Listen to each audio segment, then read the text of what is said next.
All right. What you know about me? I seen it all, heard it all. Oh, what you know about me? I done it all, just want it all. Oh, what you know about me? I seen it all, heard it all. Oh, what you know about me? Oh, what you know about me? Oh, what you know about me? Hey, y'all, welcome back to another episode of More Than the Title, episode 149, y'all. Come on, 149. I'm your host, as usual, Jarrett, Chief Revenue Officer. 149. One more. I wanted to give you the props for it, cuzzo. Don't rush through it. 49, 3 years running strong. Yeah. No misses, y'all. This is what we're doing. I'm your host, Jarrett, Chief Revenue Officer at Outside the Box Digital. And you know I got my brother, my brethren, your favorite CEO, Chadeo. What's good, baby? You already know we in the building, baby. We in the building. Hey, listen. Oh, you got your cup. I got my cup. You already? Oh, you Brandon? I'm not Brandon. Yeah. Oh, this is gonna be a good part. I already see it. So you already know what it is, ladies and gentlemen, man. Welcome back to the More Than the Title show. As always, man, G&T, we start the show. G&T, grateful and thankful. Grateful to wake up another day and do what we love doing, bring you this content, bring you all this great information, connect with these like-minded individuals so we can help change each other's lives. And thankful, absolutely thankful for the support of each and every person that has watched this show, shared this show, commented on the show. And for those that don't watch the show, but you want to watch the show, because you know you need to watch the show, but you're a motherfucking hater. Message. We call y'all closet watchers. You know what I'm saying? Yeah. You ain't never going to admit it, but we know you're watching. We thankful for y'all too. Thankful. Oh, baby, you know what I'm saying? And we also thankful for our distribution partners, the Live Podcast Network. You already know, the first woman-owned, black-owned podcast network and the largest black-owned podcast network in the world. And if you want more content from content creators like More Than the Title, make sure y'all scan the QR code, download the app. Half of your subscription goes to your content creators of choice, y'all. So we don't just talk it, we walk it, we rock with it. What we doing, you know what I'm saying? We a top 5 podcast on the network, you dig? Say it again, cuzzo. We a top 5. Say it with your chest. Top 5. Top 5. Dead or alive. Top 5, dead or alive. Yeah, I'm kissing me. Give the locks. Come on, man. Ain't no Sheik's here. Sheik, my dog. Shout out to Sheik. You know what I'm saying? But that's like, what it is, man. Anybody who's first time listening, first time on More Than Title, like Cuzzo alluded to, we talk to professionals like this brother right here who has an amazing story, who's putting on for the culture, that's doing the right things. And we're just going to keep it real about what the journey is, because everybody's journey is different. Everybody's journey is different, but it needs to be spoken about because we might have similar paths. And this is what we're going to do. We're going to have fun. We're going to talk shit, and we're going to do the right thing. And with that said, let's start the show. Let's give this brother the proper introduction he deserves. First of all, this brother is a certified master motivational speaker, life coach, and project management professional with over 20 years of experience in executive protection, military service, and entrepreneurship. This brother's journey starts from the battlefield, now going to the boardroom and changing the lives of many through his motivational talks. And his moniker is AKA the Hood Motiv8tor. Make sure y'all check it out. He's also the uncle of rap superstar Tay K, y'all. Let's introduce our brother, Jayr McIntyre, aka the Hood Motiv8tor, y'all. I was gonna go through the list. I was gonna go through the list. I was like, yo, that's crazy. Listen, man, I'm wondering why you cut it short, because I'm like, I know we had a lot more to go than that, man. Like, put some respect on that man's name, man. I appreciate you, man. I'm humble. Thank you, first of all. No. We're not gonna start the show off like that. Yeah, definitely. I'm humble, man. Thank God for just being here, man. You know. No, thank God for being here. I agree with that, but listen, Jayr, we not the definition of humble that you're thinking of. The way we're not using that, because you know what I'm saying. The way people use humble and what the definition of humble of is actually demeaning yourself. You know what I'm saying, and lowering yourself to allow acceptance. So we're not being humble in that as asset in that aspect. You understand what I'm saying? You can definitely. You don't have to be boastful about your achievements, but please understand that you need to be proud of them, and you need to make sure that people understand what you have achieved, because there is somebody behind you, looking at you, inspired by you, that you're going to help create to be the next you, because life is a circle, right? So we're not going to be humble. We're not going to downgrade what the fuck we have accomplished because we worked too hard, bled for it, sweat for it, right? Cried for it. So we're not going to be humble. We're going to say it with our chest, right? Because our culture needs to hear it and see it, because this is who we doing it for. So we're not doing it. Oh, no, screaming baby. Nah, he done did too much, bro. He done did too much, bro. That's a fact, bro. Let's start. He did too much, bro. So for people who don't know you, bro, let's start from the beginning. What are some of your early influences? Tell us about growing up, man.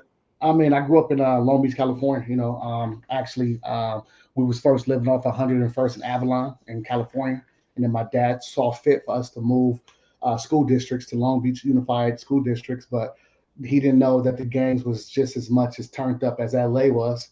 So in Compton, so we moved to start going to North Long Beach school districts as a kid. You know what I'm saying? Walking to school, seeing all the homeless people, all the prostitutes, all the drug dealers, all the gangbangers, getting very acclimated at an early age in my 1-digit years, 7, 8, 9 years old, seeing all this and trying to figure out life at that age, right? So when you're that young, your mind is everywhere. It's kind of like all boys and mostly all kids had ADHD. So we saw everything and we paid attention to everything, even walking to the store, going to the liquor stores, seeing the politics, the gangbanging politics, which store was for which gang, which race, the Mexicans, the blacks, the Samoans, the Koreans, the Cambodians, like seeing all this and then trying to navigate who you are as a person. You know what I'm saying? It was very, very crazy, but I don't take nothing away because I thank God for growing up like that, because once I got to where I was going, a lot of people have been sheltered their whole life. So when we tell these stories, it's either A or B. It's either he's lying or is it no, he's telling the truth, because some people ain't never saw this. They never heard it. It's on movies, but they never seen, you know, Menace to Society in real life, Boys in the Hood in real life. That's how we lived. That's how we saw it. That's really, as you say, right there. I'm like, yo, how the hell do you navigate going to know what store to go to? Because we from the Bronx, bro. Like, you know, we it's real out here, but it's not to that extent where I can't go to the store. Your mama can't. You know what I'm saying? How does that work? And I feel like everybody knows what the rules. The culture is different, cuzzo. The culture is completely different out there. I don't know, like shit. How do you deal with that shit? It's so different though, but you pick it up as a kid and you learn. But one of my biggest teachers was my big sister, you know, TK's mom. So she learned fast how the streets were at an early age. We 3 years apart. So she learned and she taught me, showed me what to do, how to talk. She met all the big homies before I met them. She knew them all. So, you know, and my mother was just like that before she passed away of AIDS. My mom knew all the gangbangers from LA, Compton, Watts, Long Beach. She hung with all of them. She knew them all because she was in that lifestyle. She was gangbanging. So it trickled down to us in our pedigree how to understand it. And I thank God that I understood the politics at an early age, right? You know what I'm saying? A lot of people, like right now, a lot of people do a lot of talking, but back then the gangsters listened to R&B music back then. They didn't do a lot of talking. They moved when they needed to move, and at the end of the day, they dropped knowledge. That's why I talk the way I talk, because all the gangsters I knew was very intellectual, very smart. Yeah, it was not like we see now. I just want to chime in, Jayr. I lived in Cali for almost 3 years, man, and I got a chance to experience the culture difference between New York and you know, California. Right. One thing I always credit California's let's just call it their gang culture versus New York's gang culture was California's gang culture is more family oriented. You understand what I'm saying? It's more like they bring you in, and when they say you family, you are family, and they move like a unit as family. And that's one thing I've always admired about, you know, just the gang culture out there, that it was more so like family. Like, you know, from my experiences, it wasn't just the gang banging, but I seen a lot of the times like it was barbecues, man. It was, you know, cookouts. It was, hey man, we getting together and we going to this party together and we gonna work together. And I just seen a lot of unity out there. You understand what I'm saying? And that was from the 3 years that I was out there, you know. So growing up, I'm pretty sure you experienced that firsthand. So I can understand as a youngster, especially if, you know, you don't have anybody that's guiding you, which a lot of, you know, youngsters grow up without a father. That gang culture is appealing to you because it substitutes that family that you might not have already. Right. And not only that, your family is involved into that. Like Right. Yeah, growing man. up, my mom was a Crip. You know what I'm saying? Right. So it's like we understood that. Which road are you going to travel? You know what I'm saying? At the end of the day, my family is deeply embedded into the Right. situation. My Right. father is a preacher. My father was, not involved in that. But at the end of the day, all my moms, my uncles, his brothers, his family, my sister, my aunts, my everybody. So, but when I chose what I chose, I didn't choose the home team. I didn't Right. choose a home team like everybody else because I was always a little kid that went against the grain, right? I wanted to be different. I wanted to play for a team that wasn't as popular, but show out, right? But be me. I didn't want that much. I didn't want a lot of pressure because I knew what kind of king that was inside of me. And I tell a lot of men that you got to know what type of king, if there is a king, because everybody got it wrong. We call each other king, and it's sometimes back in the day there wasn't 1,000 kings. There was Fact. only limited kings. And how do you make that king? It's by lineage, by family history, for not who you knew yet. There was a good warrior, there was a good philosopher, there was a good theologian, but there was only a few kings, right? So you got That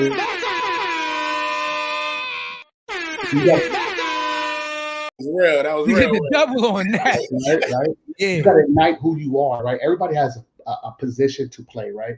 And when we find that out, it's sadly to say a lot of our youth, especially males, don't find that out because they're getting taken out way too early. Either by drugs, gangs, situations being told. Like all these stories that's on the streets, they sound like myths. And sometimes a lot of our youth follow that instead of following up on that, right? I did my history on Tookie Williams. I did my history on Cody, Monster Cody. These are big OG gangbangers in Yeah. Los Angeles. I did my history on who founded the Crips, all these things to understand, is that me? Who am I? And how can I stand out underneath that umbrella? And what I'm doing now is I still represent where I come from, but now I'm going to lead kids this way in a positive manner. And they do tell you, once you start to tell the truth, they're going to kill you. So I'm careful how I ignite fires because at the end of the day, Malcolm X got assassinated, Martin Luther King got assassinated, JF Kennedy. So assassination is not physically. It could be suicidal. It could be social media. It could be mentally. It could be religiously. It could be on any platform, right? So I have to be able to be cognizant. And how do I do that? Keep leveling up. Keep getting education. Look the same way. I never change. I represent for Long Beach all the time. But this doctor that I'm chasing is going to show the kids you can be whatever you want and still be you. Message. Yeah. You gotta listen to him. You learn something. But let's talk like Yeah. you know the transition, bro. Because what intrigues me about everything you just said now, bro, is the transformation of your mindset, right? You're talking about, you know what I'm saying, is that a lot of moving pieces. Your pops is a preacher, mom's a gangbanger. You've seen everything at a young age. You know you're the different one out of everybody, right? So what made you want to transition, especially to go to your route to like the military? Because I know Cuzzo will tell you his story, bro, and what made him go. And I'm pretty sure it's a similar story. Right. No, my father was telling me when I was getting out of high school, he wanted me to go to the Navy, and I rebelled. I fought. I was homeless for a couple of years. I would start selling weed. I was going to the Long Beach City College, living in apartments where the gangs were gang infested. One of my homies got killed there upstairs. So I'm trying to figure my way out. But in figuring it out, my dad was like, you know what? Go do what you got to do, but you can't come back and live here and do that. So I went to the county jail a couple of times, had my daughter, and then 2 weeks after I got out my last county jail stint, 2 weeks later, I was in the Army, and I never looked back. And the Army saved my life. The way people look at it is like either I'm gangbanging out there and doing what I got to do and putting on for my city and my hood and what I believe in for no pay. But I went to the Army and did the same thing, and I got retired, and they paid me for the rest of my life because I did the same thing I was supposed to do on the streets. I've been a warrior. So my daddy wanted me to go to warrior camp, which the best warrior school is. Go join the Army. You think you tough? Go join the Army. Because he used to tell me all the tough niggas are dead and in jail. What do you want to be in your life? And I fought him for that until I got in the Army and I saw my first death in Iraq. And I was like, my dad was right. And now look what you have here. Yeah, I had my ups and downs in the military, but I served my country 3 tours in Iraq, 1 in Afghanistan, Bronze Star in combat. I did my thing. I was never sat at a desk. We was outside a wire. We was running, we was spinning them blocks out there. You know what I'm saying? Just like we doing this in the hood, we was spinning the blocks. And I tell people all the time, if you're so tough, go to war. Go to war. Go see what it's like to be away. Go see what it's like. The first point of war is being cognizant of understanding that. And the other part is just sitting there waiting for something to happen, right? And all these missions that I went on, hundreds of missions, that didn't affect me spinning the block. You know what affected me? The fact that I had to burn shit. The fact that I had to be around situations that made me unhumane, right? Unhumane. Understanding that. It's like doggy dog world. You taking a shower with a water bag, you pooping in a 5-gallon water bucket, you eat MREs, you out there. You can't call for mommy, you can't call for daddy, you can't get up and say, I'm leaving. I'm 200,000 miles away. I'm in Iraq. I can't get away from this. But God sent me there to sit me down and understand that. And that's why I'm here today. Not because I was the toughest or the strongest. God had me go through that so I can deliver this message today. He can one of This these. motherfucker don't miss. No, he's fucking. You don't miss. I'm gonna tell you, man. Jayr, man. It's real. First of all, as you know, we have to say thank you for your service. You already know what it is. Me myself, I'm a Marine, so you know I know. That's all I'm gonna say. You know what it is, right? I'm a Marine, so you know what it is. My son, he's in the studio also. He's in the Army, But I will say this, man. I agree with you 200%. The Marine Corps saved my life, right? I tell everybody that I did what I did in the streets. They was making bets I wouldn't live to see 18. The way I was running around, running crazy, doing the wild shit I was doing. And I was like you, man. I was rebellious, man. I always knew I was different, but I always knew if I'm gonna do it, I got to do something the way I need to do it, right? I need to do it to fulfill me, right? So, salute to you for even understanding that, and salute to you for having the courage to leave. Because let me add this, right? One of the illest things that really affected me and my life in general, like you said, it wasn't going overseas. It wasn't doing what we was doing. It was being away from my family, right? It was being away from my friends. It was being away from the culture that I grew up in for 17, 18 years. And now I'm overseas somewhere, like you said, you understand, we sleeping in the dirt and in berms, and you know what it is, right? So that's really what affected me, is understanding that I'm away from my family, I'm away from my friends, right? But I'm here to do what I got to do, right? But mentally, it helped me to grow up, and the same thing, man. It helped me to mature and just understand that there's more things to accomplish in life than staying on the block, man. So salute to you for taking that path, man, for real. Appreciate you. Thank you, man. For sure. That was the best thing that could have ever happened to Jayr McIntyre, is being sent to the United States Army and not leaving, right? It was a bunch of times that I was like, this is it. I'm getting out the Army. They almost kicked me out of basic training twice for fighting because I didn't know how to handle myself. I'm fighting every day. I'm talking in formation. I'm like, because I got the same Cali mentality. I'm like, and I apply pressure, like, you know what I'm saying? Like, what's up with you? What's up with this fool? Like, you talking about, who is this? You know what I'm saying? So, but I had to learn. Yo, Jayr, I be telling people all the time, like, you ever see Full Metal Jacket? I try to tell you, you ever see like, that shit is real. Like, we used to drag motherfuckers to the bathroom. Look, Jayr, we used to drag motherfuckers to the bathroom, right? While Night Watch was up there watching the door for the drill instructors and do them dirty in the bathroom. Like, you know what I mean? Like, you talking crazy. Yo, come to the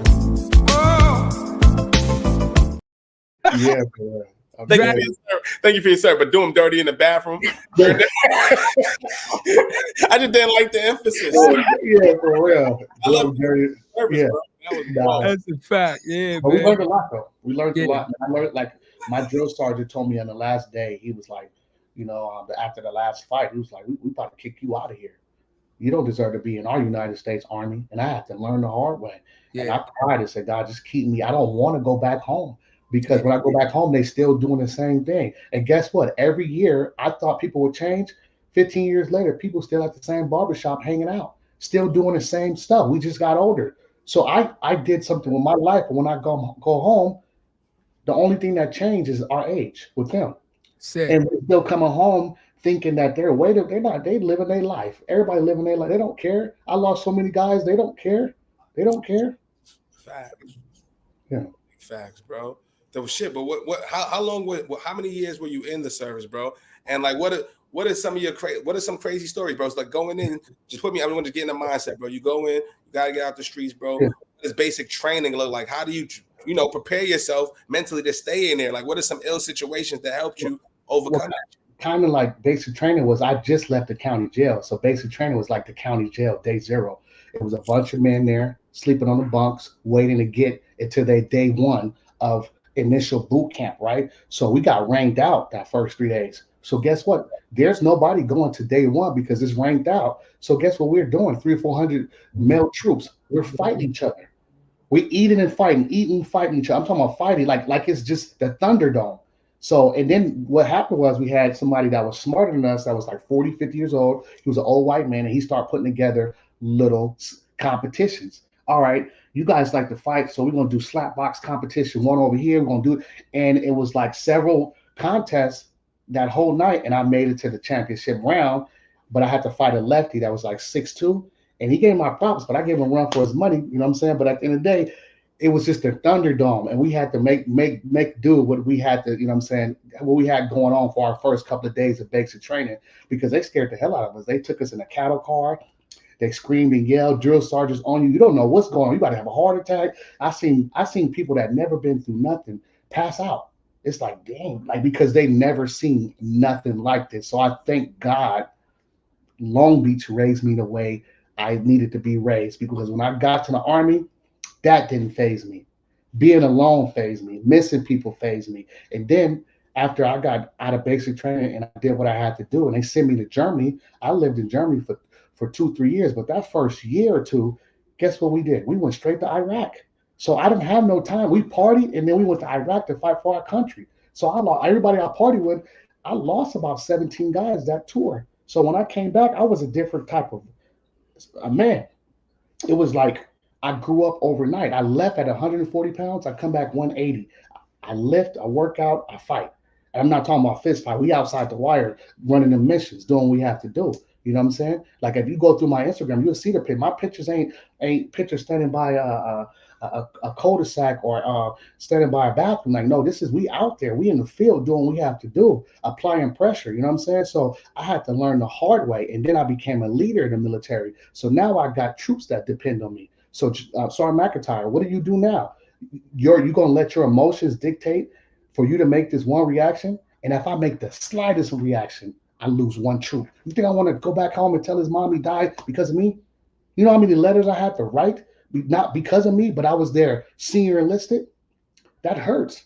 So it's like, you got to grow up. You got to grow up. And then I was a senior leader at a young age. I remember I retired at 34, 35 years old. I'm 43. So I did 14 years in the military. I loved what I did. I wish I never, but I was already injured. I've been through too many battles. I did 55 months in combat. You know what I'm saying? So my mental, everything is messed up. And then you send us back home to love on our families.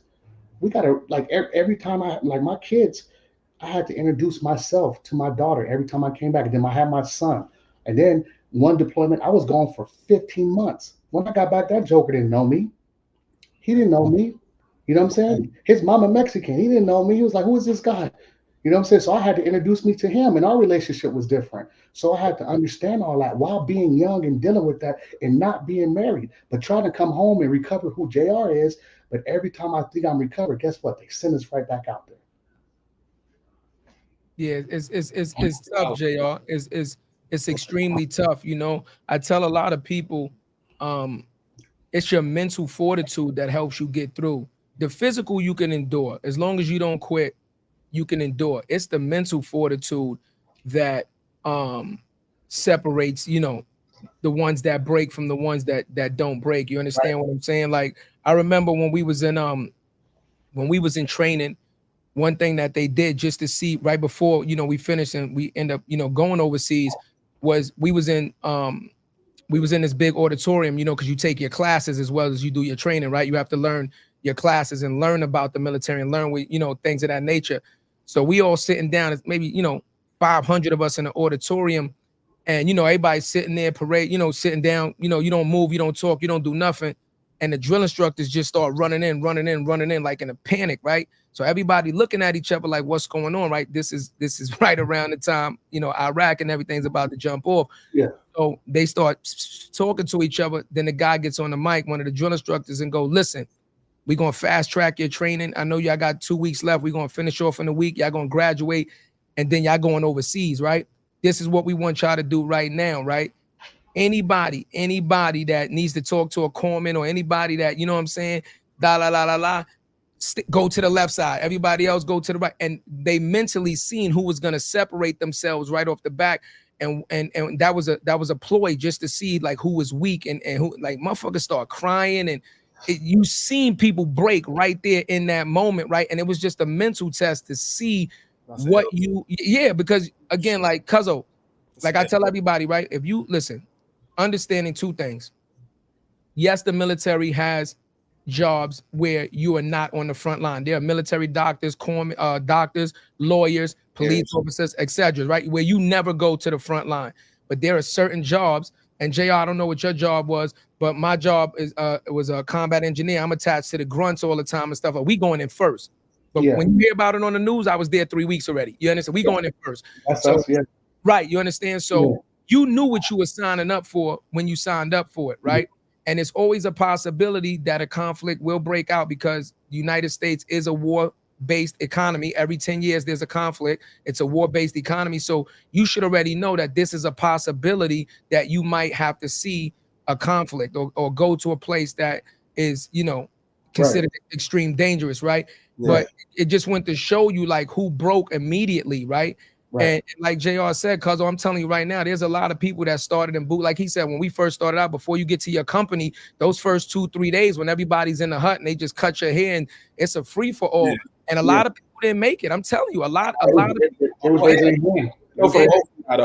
I want to know some real shit from both of y'all. What the fuck made y'all choose combat, right? Like, what made you go frontline stuff? Like, real talk. Because you could have chosen computer scientist, you could have did a lot of different things, medic, whatever it is. What made you choose combat, broski? That's what I'm saying. For me, if you heard the beginning, I was bred a warrior.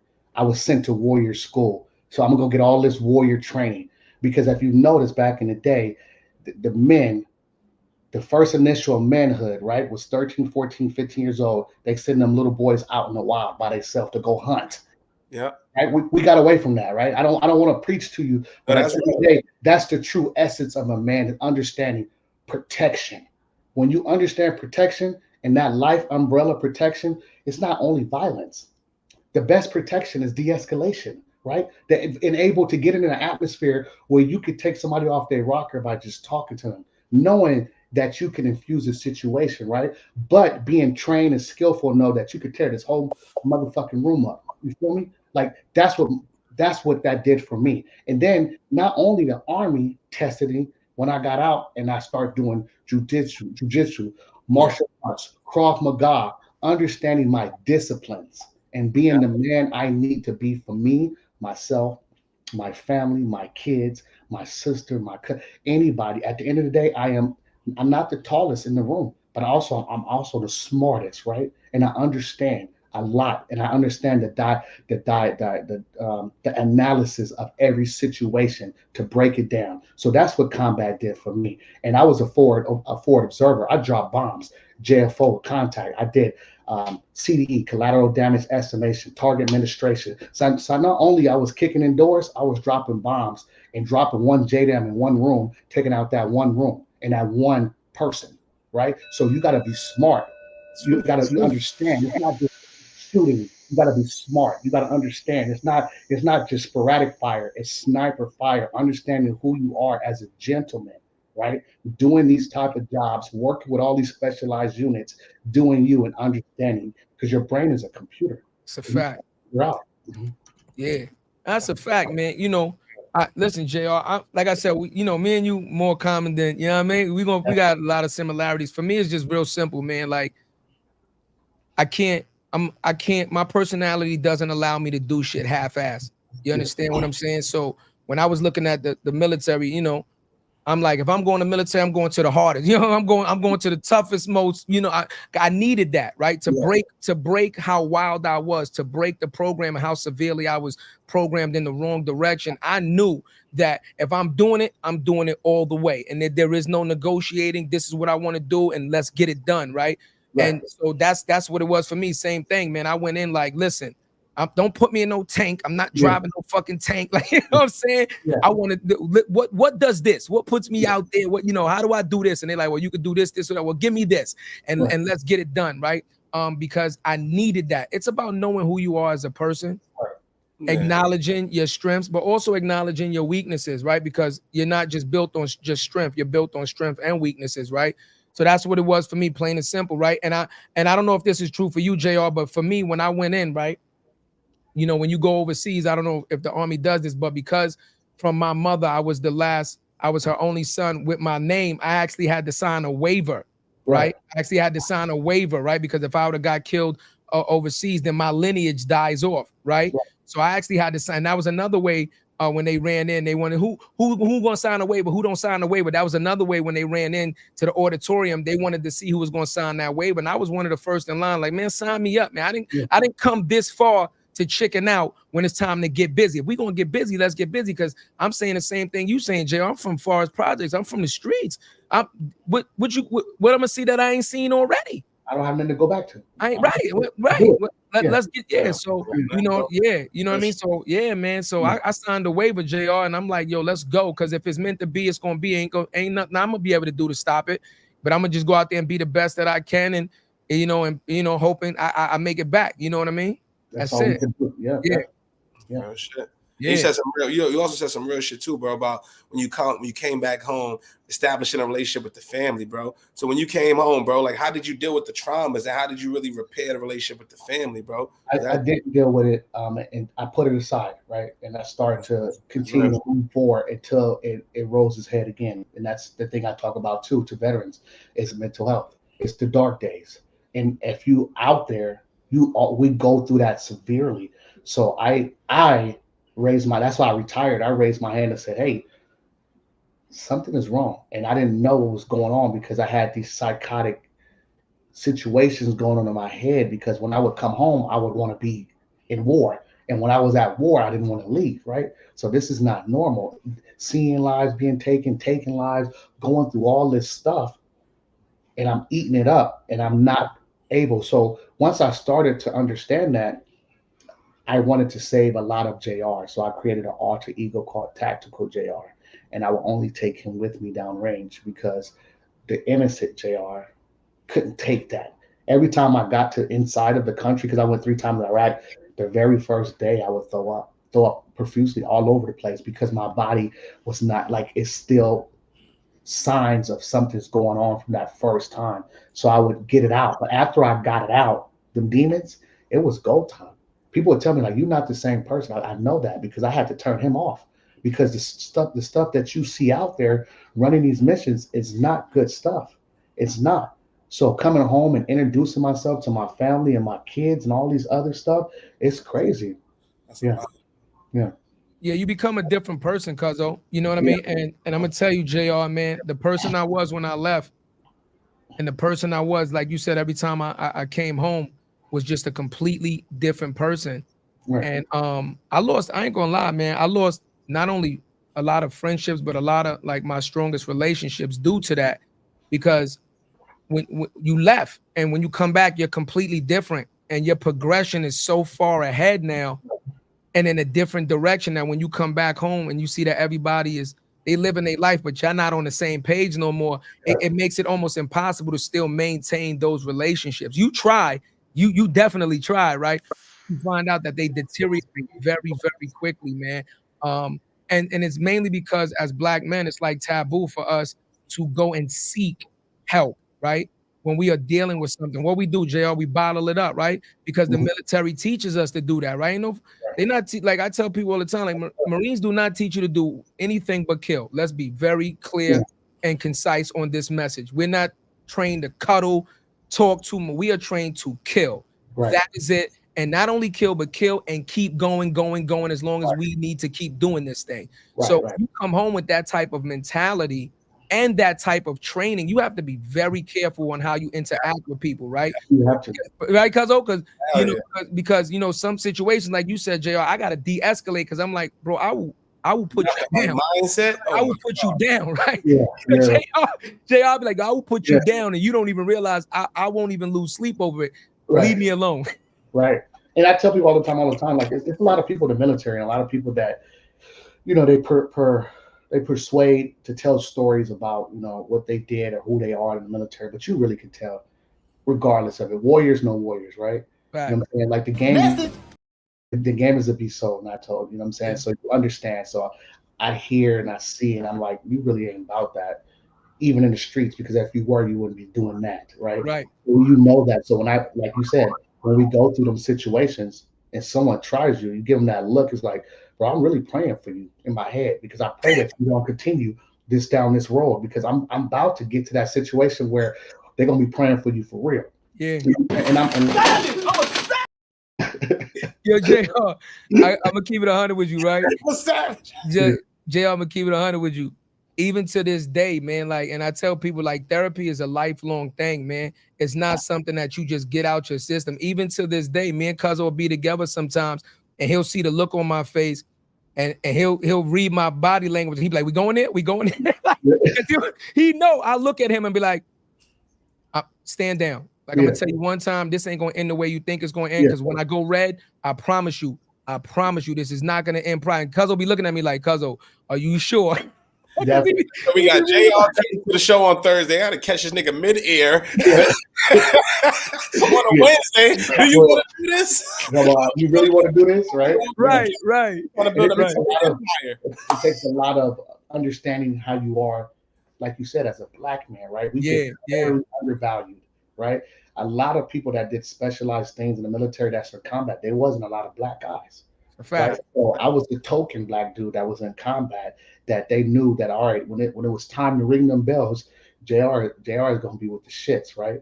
So they knew that already, because how I was raised. And then I embodied that, who I was, you know what I'm saying, who I am. So when I come home and try to be that peaceful, calm person, respectfully, just leave me alone, or don't mess with me. I'm not bothering you. I don't have time for this, right? So I tried to let people know, even as an educated person, please don't go down that road, because a lot of people don't come back from that road, because either I'm gonna get you with my physical, I'm gonna get you with my intellectual. So I don't want to go there. Let's just behave, you know. Message. So I'm getting you with the physical, hit you with the intellectual. I'm not mad. I'm not mad, bro. And what year you said you retired, bro? 2015. And what was your mindset once you came back home, bro? Because now I know you're doing the motivational speaking. Like, what was the game plan coming home? Because this is what I know. And what was the second life looking like? Like, what was the game plan? Well, the second life, man, I had to figure out who Jayr was, right? And you can't go out here and help anybody until you get your stuff together, right? So it's a lot of people, I tell all the time, that a lot of people do a lot of things, good things on social media in this world, but they are not living what they're talking about, right? You are the message you bring. So before any motivational speaking, business consulting, my master's degree, going to get my doctorate, I had to get me together. I did 77 days in inpatient. I did 3 inpatient clinics. I had to go to the hospital and say, hey, something's wrong. I can't stop crying. I can't be around certain people. And all I think about is hurting people. How do I fix this? And I dealt with survivor's guilt, because I didn't think I deserved to be here, right? So I got into, after I did all that and healed myself and thought I was healed, I went into entrepreneurship. We're going to go into another scary war zone and try to start a business. And I went into with veterans, and some of these business aspects I'm doing because some of the veterans, they're not here no more. So we talked about our hopes and dreams. Now I'm trying to relive that with them. They're no longer, so I'm honoring them by living their dream. Let me go start a security company. Let me go do this. Let me go do that. And guess what I did? I failed. And guess what happened when you fall, when you fail in something that you believe in? Another suicide ideation. So I thought about suicide 4 times. I'm not, as a black man, 4 times. I almost took my life 2 years ago when my company went from the top security company in the world to nothing. And I had 400 employees, and nobody stuck around. And nobody even said, you know what, that's a good dude, let me help him. I helped so many people. I put 27 students in Kaiser University. I let 27 people live with me. I helped them with their VA. I put all these veterans on, but guess what I didn't do? I didn't vet myself, because these veterans need help, but they can't work for you if they don't get the help they need. You know why? Because when something go wrong, it's a boiling pot for mixers, TNT, right? So I had veterans working for veterans, and when I went down, everybody left. So Message. I had to pick my again, right? So I went through all these trials and tribulations as a kid, and then school, and then military, and then after military. So that's what you see now as the Hood Motivator, because people see my message as a Hood Motivator, not knowing that it's more than just the Hood. It's military. I got almost been in school 10 years. I'll be Dr. McIntyre 2017, and that's for the people that keep me. And that's for the people that didn't give me a shot. And that's for the people that gave up on me. Because when I failed in business, guess what I did?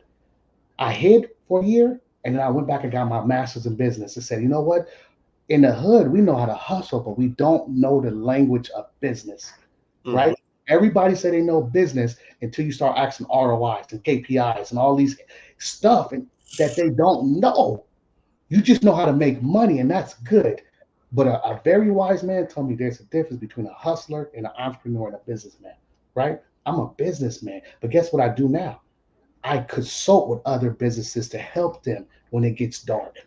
I'm not going to sit here and tell you it's not going to get hard. It's going to get very hard. You better strap it up, and you better be ready to take this blow, because it's a 12 round fight, and we don't know which round you're trying to knock you out in, right? Because people, when you get into boxing matches, if you're on one side, it's not just balls to the wall.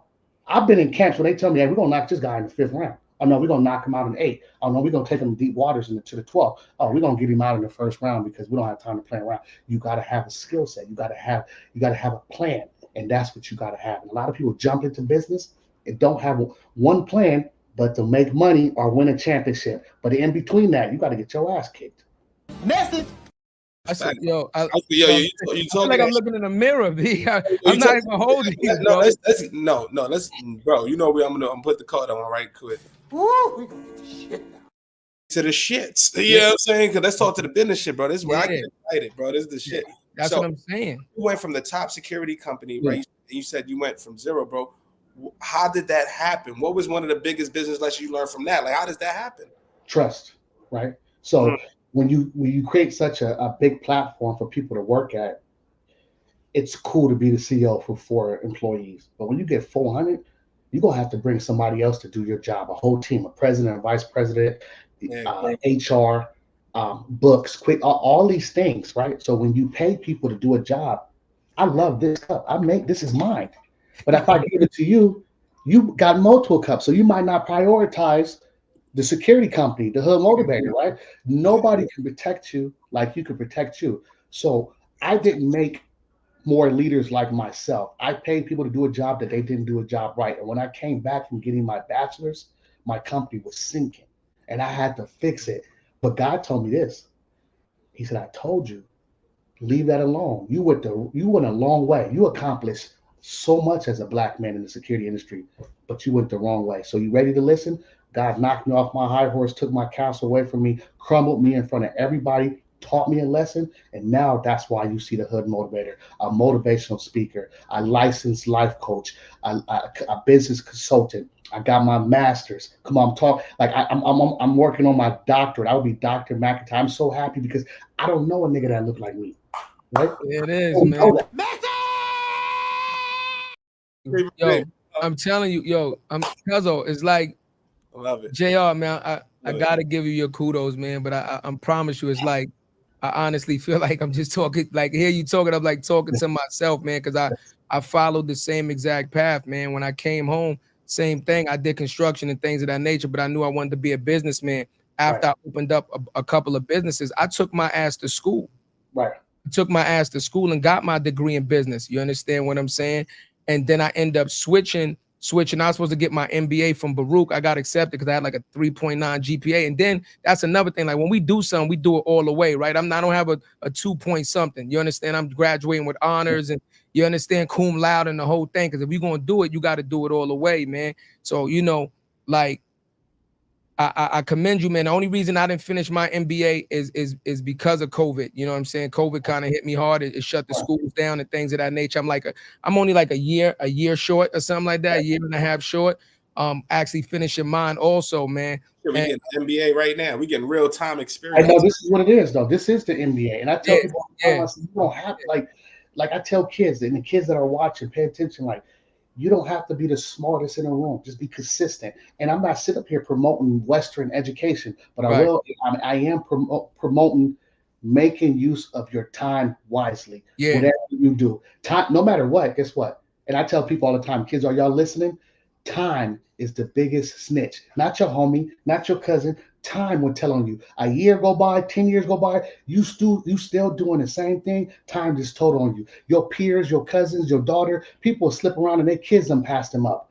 Not even educationally, mentally. How your kids outthink you mentally? Because people thinking time is a friend. Time is the biggest snitch and will tell on you. So just stay consistent in whatever you do. I don't care. Just hold on. I remember they tried to kick me out the room. I failed the first 3 classes in my MBA, and I'm still here. Yeah, it is, man. Yeah, it's perseverance, man. And that's why whatever you do in life, Jr., you're always gonna be successful. Right. I have a Right. love and hate relationship. I say it all the time. I have a love and hate relationship for the hood because I love the fact that it made me a warrior, but I hate the fact that it took so long for us to kind of develop into what we did because we were programmed in the wrong direction. You understand what I'm saying? And unfortunately, it's not enough of us that are strong enough mentally, right? It's not a physical thing. It's a mental fortitude thing. It's not enough of us strong enough to break that programming, right? Because it's 3 stages to breaking your programming. It's 1, understanding your situation, taking a look at your situation and saying, what exactly is my situation? Once you do that, then you have to acknowledge, do you like this situation? Is this the life that I want to live? Do I want to continue to be this? Us growing up as youngsters, we fall victim to the decisions our parents made for us, right? We can only do but so much as adolescents, right? Legally in anything, you can only do so much. But once you, like you said, time is the biggest snitch. Once you become of age, 17, 18, 19, where you can now move on your own and do things on your own, now you can't use the excuse of, oh, my mom did this, my dad did this, the hood did this, because now, okay, they did that. You survived. What are you going to do? So that's the second part, acknowledging the situation and deciding what you're going to do. And then the third part is the hardest part. It's making the decision and sticking by it. Do I want to change? What does change look like? If that means leaving everything that I know, then doing that and getting the fuck away from everything you know so that you can give yourself a chance to heal, a chance to learn. So, you know what I mean? Like, you know, those 3 stages, that's why I have a love and hate relationship, because a lot of our people in the hood do not make it out. You understand? You know what it is, bro? The best analogy is the story you fucking told. The drill sergeant, us living in the hood, is the drill sergeants coming in and testing motherfuckers, and it's gonna be people that go left, and it's gonna be people that go right, bro. And that's just what it is.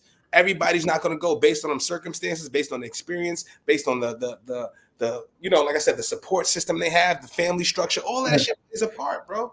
All that shit plays a part. And we're the fortunate 3 here that had the mindset to be like, yo, I could be like this, because all of us could have went left. Y'all could have came home from war, shut the motherfucking block down, did about, you know what I'm saying, been doing about 50 a day, you know what I'm saying, going crazy. Could have did all of that.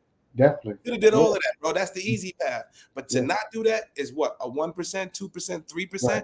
You came home and said, I need to heal on me, bro. As a 36-year-old man, I've only heard maybe 3-4 people in their life said they fucked up. Real shit, bro. When's the last time you heard somebody really say, like, you know, I'm gonna go really work on me because I'm fucked up right now? Man, that's why I said I was so messed up. I was so messed up. And I tell people all the time, our neighborhoods and our hoods and our families are so condemning, right? It's like we call it like barracks lawyers. Everybody think they know everything, but you haven't done nothing. You haven't even left your own block. How are you telling me, educating me on this, that, and the third, and you never even left? You know how many countries I've been to? You know how many mentors I done had? You know how many people I done mentored? You know how many people I done touched around the world? But you're trying to tell me your education and your influence only stops where you at because you haven't saw nothing yet. But then we look on this social media and we think that we know everything, but you don't know nothing. So I tell people all the time, before you can instruct our youth, go do something. Go do something. Go change. You can't tell our youth to go make a layup and you're not a basketball player. You ain't never dunked. You ain't even played organized ball. You ain't even did one. You ain't did and one. You ain't played at Rutgers Park. You ain't did nothing. But you tell me to do this? Can't tell me to do this. That's why I'm telling kids to do this, because I did this and I'm still doing it. And I failed and I'm still here. So if you get out there and you at least try, you will get somewhere. Get out there and fail. You know what I'm saying? Get out there and fail fast. Yeah. So it says CW said a black boy in the hood needs either the military or prison to become a man. Y'all thoughts? Never prison. Never prison. I don't think being conformed like that, but I think you need. And don't take me wrong. Other countries send their men and women to the military for 3 years. Korea, Russia, China, all. So I think we should make that discipline mandatory. We also should make financial literacy mandatory, and we also should make um, martial arts a discipline, because when it all comes down to it, you have to be the trifecta. You have to understand who you are and be confident enough and radiant enough to put that message out there, right? So I think every man and every woman needs a discipline. It may not need the military, but you need a discipline to fall back on. That's the foundation of a house. You don't build a house without having a blueprint and a foundation. I'm a project manager. You can't go put shit together without having them plans, right? You don't know what you're doing. You got to understand what you're doing, right? So know who you are, get your identity, and then act on your identity. Yeah. Only thing I'm gonna say to that, just a little devil's advocate, because we're all human beings and because we have the power of choice, and because there's always gonna be people that go left and go right. I agree to the discipline thing, but I definitely believe that some people need to be sat down, because they need that, because the way their mind processes information and their personality, they need to be sat down for a while for them to truly understand what isolation is, to give them time to get to themselves and get to know themselves. You know, I don't believe in the prison system as it is today. I just think that it's just it's capitalism at its finest. You understand that they're privately owned and they don't really care about rehabilitation at all. They don't really care about you actually coming home and becoming a productive person of society. They actually really care about the recidivism rate. Money when you right. go back. Recidivism rate, right? You understand? Right. They don't want you to come home and become successful. But I definitely believe I'm with you, Jayr, man. Like, I've been to Korea. I spent a lot of time in Korea, man. And you know, the ROK Marines, you know, the Rock Marines, you know, the Rock Marines, Rock Army, Rock Marines. You know, I spent a lot of time with them dudes, man. And I admire a lot of these other again.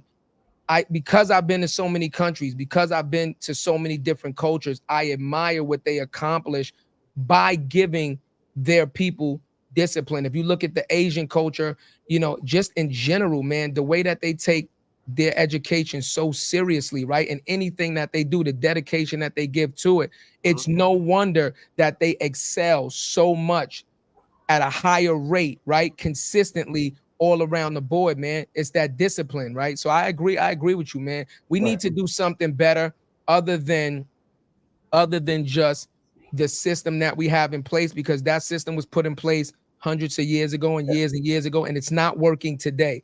The system needs to be revamped and it needs to be re-engineered to what we are going through today. We cannot have a system that is not changing with society. Right. Yeah.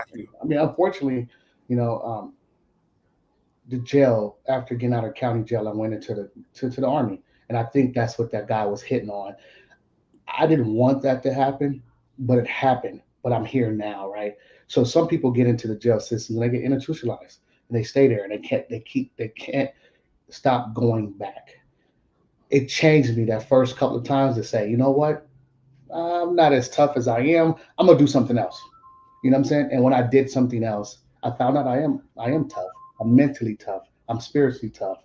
I'm here now. This is what I'm doing. I'm gonna survive this tough in the military, because I went into the Army when it was just nothing but war. From 2002 to 2010, 12, it was nothing but back-to-back deployments. And my deployment as Army, 12 months, 15 months, and another 11 months.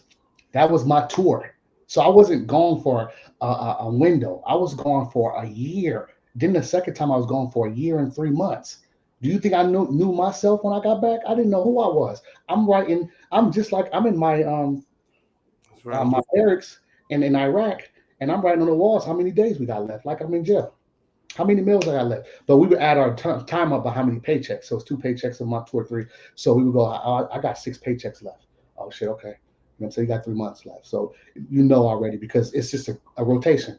People are coming and going, coming and going, coming and going. So I just want to tell everybody another thing. Let me tell y'all something.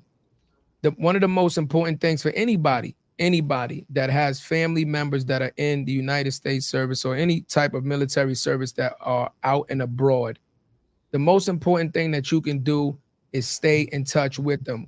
Back in the, like I'm older than Jayr by a couple of years, so back when I went into the military, cell phones were not prevalent. The Nextel 1000 had just came out. When we went overseas, we used to buy phone cards and stuff like that, right? We used to buy phone cards. But let me tell you something. The biggest way that I kept in contact with anybody, whether boot camp or anything, was writing those letters. And does that sound familiar? When you're in jail, what do? Write those letters, right? Message. You write the letters, you take a couple pictures, you send them home. Again, people, support your family when they are away, because you are the anchor that we are anchoring down to try to make it back home. When you wonder what it's like to be away for 12 months, my son just did a deployment. He was in Bahrain for almost a year. You understand? He just came back from Bahrain in December. He did a year over there. And the most important thing is communication, right? No, not every day, right? But just constant communication with your family if you can. Now with technology, video calls, cell, there's no excuse now. See, back in the day, Jayr, you know, right? We used to have the phone hub. Remember the phone hub, Jayr? Remember the phone center, right? We used to have the phone centers and all that, and you had a couple minutes, like maybe 5 minutes, and that was it. That was, I think Skype had just came out, or you know what I mean? Like everything was brand new. So again, like communication, right? Anybody that you know that's incarcerated, anybody that you know that's overseas, if you want to help them mentally stay strong and just be anchored down so that they can come home to something that they can possibly have an understanding of how to reacclimate to, please stay in contact with them as much as possible. Let them know that they're still loved. Let them know that you didn't forget about them. Trust me, from experience, me and Jayr telling you from experience, it means the world. That will be the difference. And I'm telling you, Jayr, and you know, right? Y'all remember we was on a boat, man. You know, you go on the floats, 6-month float, we on the boat, and guys would get them bad letters, Jayr. You know, your wife done left you. Yo, do you know what that does to a person? We're about to go to overseas to combat. Imagine getting a letter that your wife and left you, your family done left you or disowned you. Imagine the mindset you are now, and now you're going into a hostile environment. You understand what that does? Like that not only puts you in danger as a person, it puts the whole unit in danger. Right, definitely. You understand what I'm saying? So please do not underestimate the value of communication for somebody that is your loved one that is not around you in the moment. They need that, right? You are their anchor. Message. Yeah, and I believe that, man. Yeah. It was hard, you know, and just navigating through that. And hopefully that answered that guy's question and let him know that none of them levels that we entered is easy. Everything was hard. You just got to figure out who you are. That's about it. And stay and be consistent. Don't keep going back to jail. Don't think you got to go to jail to become the hood motivator. Don't think you got to go to the military. Find out your hard, figure it out, and you'll be here one day. We got a couple of comments from Instagram real quick. Ruben said, you know, people let their pride get in the way of their success sometimes, right? They let their pride get in the way, their ego get in the way of them actually sitting down and learning something from somebody. And I agree with you, Ruben, right? We have to be more susceptible to learning and understanding that it's impossible to know everything. Even on one subject, it's impossible to know everything. It's just way too much information. And you learn and grow every day, but that's only if you are susceptible to allowing somebody to teach you. And that doesn't mean somebody that is necessarily doing better than you, because I learn things from people every single day. Doesn't matter if they're in a better position than me or not. If they have a better idea or a different way of thinking about something, that might help me along my journey. So you're absolutely right. P said, as a person who's lived in 6 different countries, she agrees, right? She's lived abroad. She's lived in 6 different countries for years, away from her family, and she's saying the same thing. Communication is everything, right? Always remembering that we don't do this by ourselves, Jayr, right? The village, right? This is where the village comes into play, right? The village is super important when you are away from your family and you're in these foreign environments. it helps you mentally to stay stable. So, you know, that's just a couple comments from Instagram, man. Definitely. You know, and it said you see everybody connecting with it because, you know, again, like, you know, real recognize bullshit. You know what I mean? And they know that anybody that hears you speak can tell from the passion in your voice, from the conviction, that they know exactly you are passionate about what you've been through because you've been through something. So you're speaking from experience, right? So that's why people are going to listen to you and they're going to be motivated to follow you because they're like, he's not bullshitting. We live in a society today where a lot of people, especially online, are selling courses and selling all these things. And I'm a master at this and I do this and trust me. But it ends up being a bunch of bullshit, right? So it makes it hard to trust people nowadays because of the internet, right? Because everybody can just create this facade of what they've done or who they are, but really they're just scammers. So it makes it very hard. So when somebody authentic like yourself comes on and they feel that when you speak, I guarantee you people in the audience feel that, oh, they believe they're going to go crazy for it. We got to pay some bills. We'll be right back.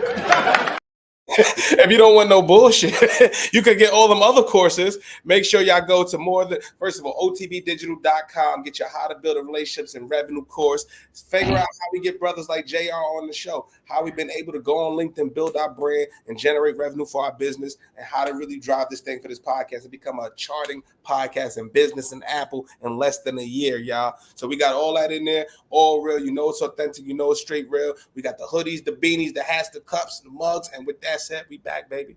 He said the courses. I'm like, God, the fuck, I gotta dunk that. You gotta shit me. What the fuck is that about? Yeah. I thought he was gonna add it. I'm like, Listen, I put it to the rim I put it by the rim for you, cuzzo. You know what I'm saying? I gotta ask you something real too, Jayr. Like, cause bro, I really enjoy this. I enjoy this conversation and everything, bro. You came home in 2014, 2015, right? Mm-hmm. That's the same time around your nephew was starting to blow up in the industry, bro. Yeah. So what are some of the conversations that you was having with him as the OG? You know what I'm saying? And to see how that played out, because there's a lot of different emotions that played out in this entire thing, right? We ascended, and then there was something unfortunate, bro. So I'd love to hear some of the conversations you had with him, bro. Well, I mean, I don't know if you paid attention. I was on No Jumper, and I spoke about this, about being into a situation where everything that I'm giving back to our youth now, I wasn't able to give to my niece and my nephew at the time because I was always gone, right? And I feel some type of way about that because once he started to get in his situation, you know, before that, every time I would come back, they would come to me and see me on spring break and summer. And they were kids growing up. I would go get them, hang out, go see my sister, do these certain things. But it got out of hand. And I'm guilty of saying that I didn't drop down from what I was doing to mentor my nephew. Now he's serving 55 years in prison of a situation where he was there. He was 14, 15 years old in an adult situation with people that did the wrong thing, right? But he has to pay for it because he made a song about it. So that's what people don't understand. The song was made. That's why he got stuck to him like that, not because he did the situation like that. So my biggest thing is when I travel to these schools and talk, I let them know what it really looks like. If you don't drop down from that level, it takes two sides of it. Even if I'm giving information, that person got to listen. Open up your ears and listen. Because if you don't, you'll be writing me a letter from inside that jail saying, I wish I would have listened to you. Or you'll be in a morgue or buried, and your parents will say, hey, I've been there. I didn't gave these letters to moms and dads and military men and women that were 18, 19, 20, 21, 24, 25 years old. You know what I'm saying? So sometimes I feel like I take it out on myself that my nephew's sitting there because I got so much information to give. I forgot to give him this part of it, right? Yeah, bro. And that's tough too. That's just crazy. You said 14, 15, bro. Like I never shared this story on the podcast too. My cousin had a similar experience, bro. Hold on. Let me give you. If we're going into a story mode.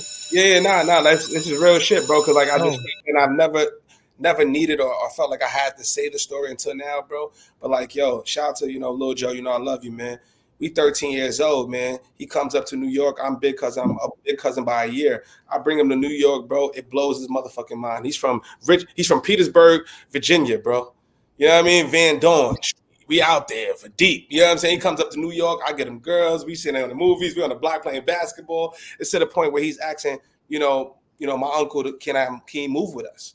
straight up and down, man. And I remember our last conversation. I'm like, yo, damn, bro. Like, something told me to try to push for it, but it seemed far fetched at the time. Like, he gonna live with us, da da da. You know what I'm trying to say? His pop said no. Long story short, he's playing basketball on the court. Something happened. He got into a fight. Cops arrested him, bro, and they're fucking him up. They locked him up, put him in the joint, all that shit, to the point where you can't even recognize him, bro. I don't know how. This is gonna sound like some James Bond shit. He ended up taking the cuffs, putting it in front of him, going over the cop car, and shooting the cop, killing the cop. He got 55 years. Little Joe, he may come out in we're hearing good news in the next 5 to 10, bro. But that situation, as a 14-year-old, you thinking they're gonna take you to the dock somewhere, they're fucking you up. You're unrecognizable. You don't know what's going to happen to you. And when I tell you his heart wasn't on that type of time, his heart was on something like, I just want to, you know what I mean? Let's go to the movies, play ball, get some girls, regular 13-year-old, 14-year-old shit. He's thinking, I'm not going to make it back to my family. And I always think, it still sticks to me. What if I would have said some shit like that for him? It'd be a completely different story. Now, bro, he's 20 years in. I'm 36 now. He's went in 22 years, but he's a savage. Savage. Right. You don't know what you see in there. And they put him in there with grown men, right? You're supposed to go to juvenile hall, or they put him in with grown men, which you're not supposed to do, right? So he's there seeing all these activities, all these situations. Now the kid is 20, 23, 24. So now look what you have. He's been in there since 2015, 16. So now look what you have. So now they're having a court case. It's coming up in January.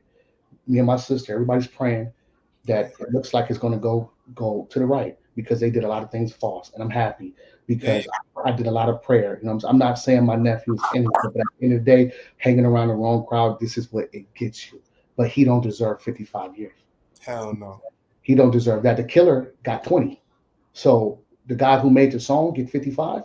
Now that don't sound right. And y'all put him in prison at 15. He's not supposed to walk the line. He's not supposed to be out there. Put him with his age group. Let him develop his mind and his brain, and then do what you guys got to do. But Texas, they jumped the gun. So now this is what we have.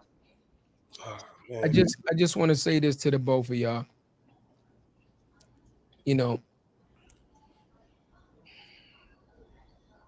It's the survivor's guilt. It's the survivor's remorse, right? Unfortunately, as human beings, we all have one thing in common. We use the information that is in front of us at the time to make the best decision possible. I said this the other day, Jayr, on Tuesday. I truly believe that everybody gets up and just tries to do the best that they can with what they can in that moment every single day. I truly believe that, right? Mm-hmm. With the information that Jarrett had at the moment, or the information that you had in the moment, what you had going on in the moment, it just seemed like a logical decision to do what you guys did in that moment, right? Hindsight is always 2020, because now you're more mature, you're more educated. That's why hindsight is always 2020. There's no situation ever that you can look back on now that you have experience and education and say that you wouldn't have done it better. Even if you handled the situation, even if you won or you benefited from it, you could have benefited more. It's always gonna be I could have done this and I could have done that. Right. But I will say this, right? Being spiritual, I do believe everything happens for a reason. Absolutely. Right? Whether directly or indirectly. So to you, Cuzzo, you living through that experience, that's something that you also carry and you use for motivation to have helped you get to this point right now. Jayr, you going through what you went through with your niece and your nephew, and the things that you've seen helped you get to this point right now where you are, right? Again, we are a product of not only our successes, but our failures as well, right? You cannot have one without the other. And if you change one thing, just one thing, then you lose the person that you are right now, because it sends you down a completely different path. So I just truly believe that, unfortunately, to get us all to where we need to be, right? Wherever that is, right? Wherever that is, we must endure some things that are positive, but also some things that are negative, right? To help forge us in our mentality, help forge our conviction to keep moving forward and keep doing the things that we are doing to become the men that we are right now in this moment. Absolutely, bro. I believe that, and that's why I'm a very spiritual guy. I believe in God, and I understand that God has us here for a reason. I believe that we go through the things we go through because He allows us to go through that, and we have to, because what happens when a diamond is being made, right? It's a lot of things. It's extreme heat, cutting.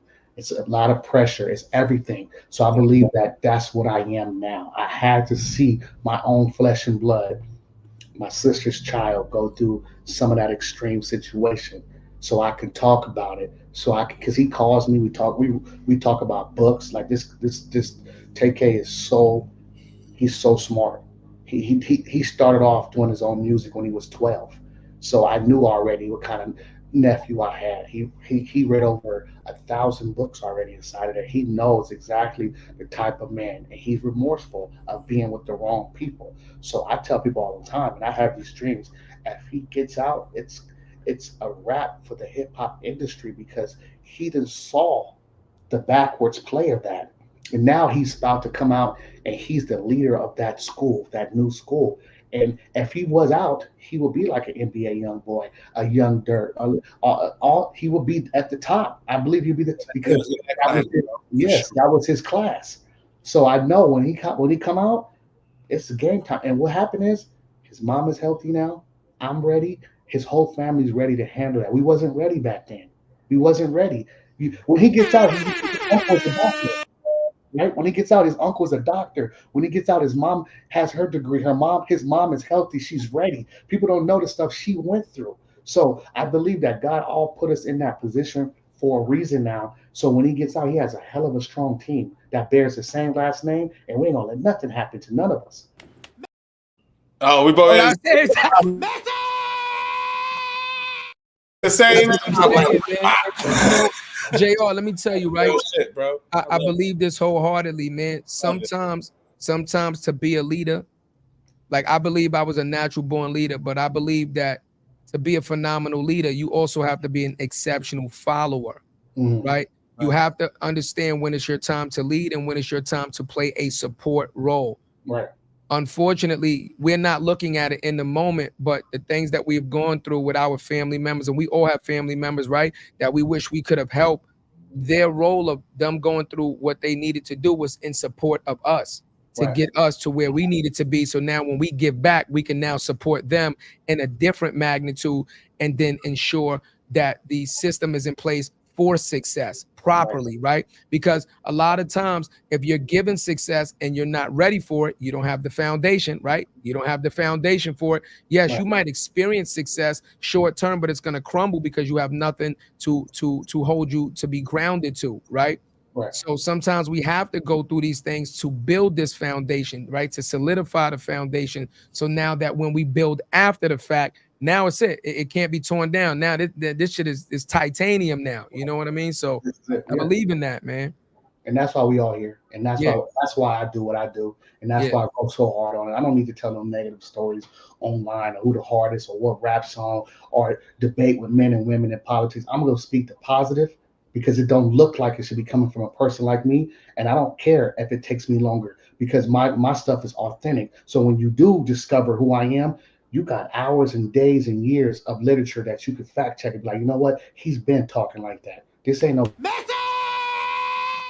talking that shit. You going on? But wait. But why do you feel like it shouldn't come from a person that looks like you? Why do you feel that way? Well, our persona and our of what positive information and negative information, right? I never changed the way I look. I still wear the Long Beach hat. I wear the jeans. I got the Chucks on. When I speak, on the other side of the atmosphere, you know how many people I see with their mouth open, like, oh, you know how to, I know how to talk. I know how to enunciate. This is who I am. Yeah, I'm from the city, but this is what I'm doing. Yeah, I served my country, because I pull that card on people who think they can flex differently. No, hey, I served my country. So you never served, and you are God bless America. Sit over there, because you never even put no boots in the sand. So you don't have nothing to say to guys like us. Guys that put that time in, and then on top of that, on this education level, if you ain't never did what I'm doing and putting the consistency in, then you have nothing to talk to me then. Now you like I'm a listen and I'm an active listen, but please pipe it down when you're giving this literature to these kids because you're selling them a false hope and dream. That ain't Gotcha. you. Pipe it down. So that's why I say it Gotcha. shouldn't be coming from me because it doesn't look like it. I still look like I come from the NWA days. I'm still the 80s, 90s baby. That's who I am. But I'm gonna tell you like it is because I believe that the kids need to see it, looking for guys that look like that. There it goes. That's what I was about to allude to, bro. Yeah. Like real shit, bro. I'm not gonna get on the soapbox, but that's exactly what made us rock and gave us the opportunity for us to even create this business. Yeah. I was on LinkedIn, bro, on a business platform. You know what I saw? Nobody that looked like me and you, bro. Nobody with a hat and a hoodie, and I know my perspective matters. So guess what? I'm gonna go on there every single day, and I'm gonna tell you what the fuck we dealing with. I'm gonna tell you exactly how I'm dealing with sales, how I'm closing multi-million-dollar deals, how I'm building relationships, how I'm getting through corporate, what type of relationships I'm formulating, all of that shit, bro. And this is what we do. Our saying right here is impact over metrics. Right. Impact over metrics, bro. We are the real version. We are the EYLs that you could come see at the parties. You're gonna see us standing on couches. You could see on the block getting eggs. You could touch us. Right. Real shit, we here. Yeah. We here. That's why motherfuckers love us, bro. Hey yo. Fuck that. Because I'm keeping it real. Like real shit, bro. Because that's the love. I know. That's the love. Yeah. Real authentic. This is it. I'm not changing for nobody. This is me. You know how many times that I got booked to speak, but when they saw it was this guy, they told me no because they thought they stopped at this guy. You just stopped at the Hood Motivator. I'm not only motivating the hood, I'm motivating veterans, entrepreneurs, women, kids. But guess what? I'm not going to leave the hood behind because if I was doing something else, I'd be representing the hood, right? So why I can't take the positivity out the hood made me who I am. And Long Beach made me who I am. North Long Beach, my sister, my mom, the pedigree, my father. This is who I am. So why stop it? Why? You know what? When I get there, I'm not going. No, I'm gonna represent, and I don't care if you like it because there's a million folks that like me like this. But we need it, Jayr. Yeah, we need it. We need it, Jayr, and that's what me and Cuzzo was alluding to, right? Be clear, like, and that's why I asked you that. Like, it's supposed to come from people that look exactly like you. You know why? Because when you go back to the hood, we don't look like them. We look like you. We look like us. You understand? Right. And again, if you know about, hood and how inspiration is, we're not going to believe it if we can't relate to it. Can't. Fuck am I listening to you for? You ain't never lived in the projects. You ain't survived this. You don't know what poverty really is. You don't know what gang life is. You don't know what that shit is. Right. You understand? So why would I even listen to you? Like you said, when you have no idea of what it takes to survive that. We had somebody on the show. I'm gonna make you laugh. I had somebody on the show that actually tried to downplay that shit. That actually said something like, yo, I'm tired of hearing people's stories about the hood and this and that, like that, like almost making it seem like it's not that bad, right? So I'm like, all right, bet. You got kids? No. But when you have kids, why don't you send them to the hood and let them go to school in the hood? You know what their response was? Fuck no. Why would I do that? I said, exactly. If it's so easy, if it's not a problem, if you don't understand why we're so and we're so enthusiastic about celebrating making it out, then why don't you immerse your family into that? And their answer was like, why would I do it? Exactly. Don't ever disrespect it because guess what? You've never lived it. Right. So it's easy to downplay something that you've never been through, that you've never experienced. Go ahead, Cuzzo. You take it further to make it even more funny. Yeah. This nigga knew the person's father. And I know your father. And I know your father. Father came on the live, was like, that's the bro. He talking. Yo, Jayr, father came on the line and I just stood there and I'm like, you know me? He like, what? I said, let me take my glasses off. I said, you know me? He said, oh, just exactly. So your father from the hood, cut it out. Like, he from the block. You understand what I'm saying? Like, your father, what you talking about? Like, that's the type of people who want to get away from that narrative because they hear, right? You got some people that pretend to be, then you got people that don't want to be, right? I embrace, this is me. This is my power. This is where Black Panther draws his power from. Right here in North Long Beach in the hood. Right here. So I'm going to automatically talk about it, but I'm going to make it to the people that seem that y'all tried to block us out. Right. You tried to drown us. You tried to tell us we can't wear the hats. We can't wear this. We can't do this. We can't talk like this. This is who I am. To that kid that think they can't not be who they are, stand up and be who you are. Yeah, man. There are more of us out there, and I'm happy that you guys have this platform, and I'm honored because I get to be on it and I get to talk to you guys and you get educated, and I love you guys and I appreciate it because this is what the world needs to see. And you guys are doing something special, and I would love to keep coming back on and whatever we got to do, man. You family now. I appreciate it, man. Like Yeah. a family. Come on, man. We said that off camera. We said it on camera. Yeah. Anybody that we've talked to, anybody that we've done, you've had access to, bro. We building a real community. No gatekeeping, just knowledge sharing and building resources together. That's what this is about, bro. So when you said that, you was like, yo, we building a legacy. We doing this 2 days a week, every week, no stops. We haven't taken a vacation all year, have we, cuzzo? We going for 100 episodes. This is episode 70. We don't play games. Of the year. Of just this year of 2024. 50 is tomorrow. So we did 80 episodes in 2 years. We did 100 in 1 year. Yeah.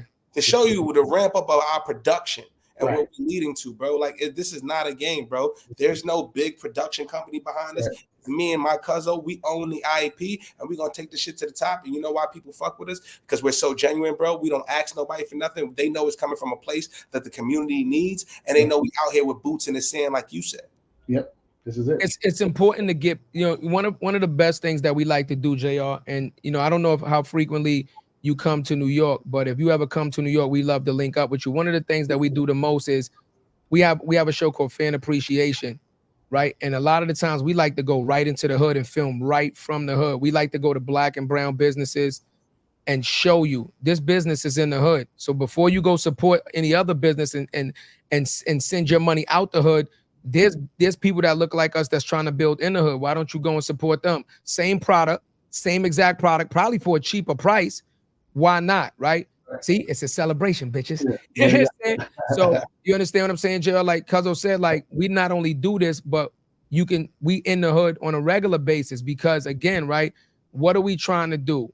We are trying to change the mentality of the neighborhood. Right. We are trying to get our neighborhoods to be more acclimated about understanding that being intelligent is not a fucking, back in the day, the smart guy was the herb. You know what I'm saying? Like, beat up the nerds, but not it's cool to be a nerd. You should want to be a nerd. Right. The smart guy is the motherfucker you end up working for 20 years later. He's the motherfucker you end up interviewing with 20 years later. The one you made fun of in high school and took his lunch and took his game of wedgie and shit. Yeah. When you all suited and booted. Oh, hold on, Mr. Mac. I know you. Yeah. Shit. Nothing to do with that. It's very important it's very important that we get out and we get back into the hood and we let our people know that this is happening in real time, right? So my next question to you is, I know a lot of people look up to you and stuff like that. What is mentorship looking like from you? Because I can almost guarantee you there's a lot of people that are reaching out to you for advice and and mentorship opportunities. What are you doing as far as like mentorship opportunities for the people that are reaching out to you? All right, so I had through 2 conferences this year. It was called Shake the Room, and I offered mentorship, coaching, life coaching, consulting. That's underneath my whole umbrella what I do outside of motivational speaking, right?